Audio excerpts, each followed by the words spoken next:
دم السماء توقد يتلوك أنت الفدا بسم اللہ الرحمن الرحیم۔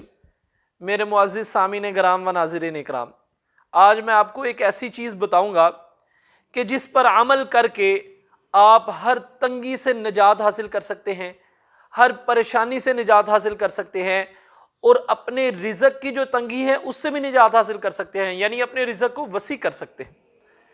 آپ صلی اللہ علیہ وسلم نے ارشاد فرمایا، من لزم الاستغفار جعل اللہ لہ من کل ضیق مخرجا ومن کل ہم فرجا ویرزقہ من حیث لا یحتسب۔ آپ صلی اللہ علیہ وسلم نے فرمایا کہ استغفار کو لازم پکڑو، یعنی استغفار کی کثرت کرو۔ اس کے 3 فوائد بتائے کہ ایک تو اللہ رب العزت تمہیں ہر تنگ راستے سے نجات عطا فرمائیں گے، یعنی ہر تنگی سے نجات عطا فرمائیں گے، اور ہر غم سے نجات عطا فرمائیں گے، اور تیسرا اللہ نے ارشاد فرمایا وَيَرْزُقُ مِنْ حَيْثُ لَا يَحْتَسِبْ، اللہ تمہیں اتنا رزق عطا فرمائیں گے کہ جس کو کوئی انتہا ہی نہیں، کہ بغیر حساب کے اللہ رزق عطا فرما دے گا۔ تو اس لیے میرے محترم بھائیو اور دوستو، استغفار کو اپنی زندگی کے اندر شامل کر لیں، ہر وقت فارغ وقت میں استغفار کرتے رہیں۔ وہ حضرت یونس علیہ السلام کا جو واقعہ ہے، جب وہ مچھلی کے پیٹ میں چلے گئے، مچھلی نے ان کو نگل لیا، اب وہ مچھلی کے پیٹ کے اندر ہے، اس سے بڑی کوئی تنگ راستہ ہو سکتا ہے، کوئی مصیبت ہو سکتی؟ کیا انہوں نے کیا مچھلی کے پیٹ کے اندر کہ اللہ رب العزت نے ان کو مچھلی کے پیٹ سے نجات عطا فرما دی؟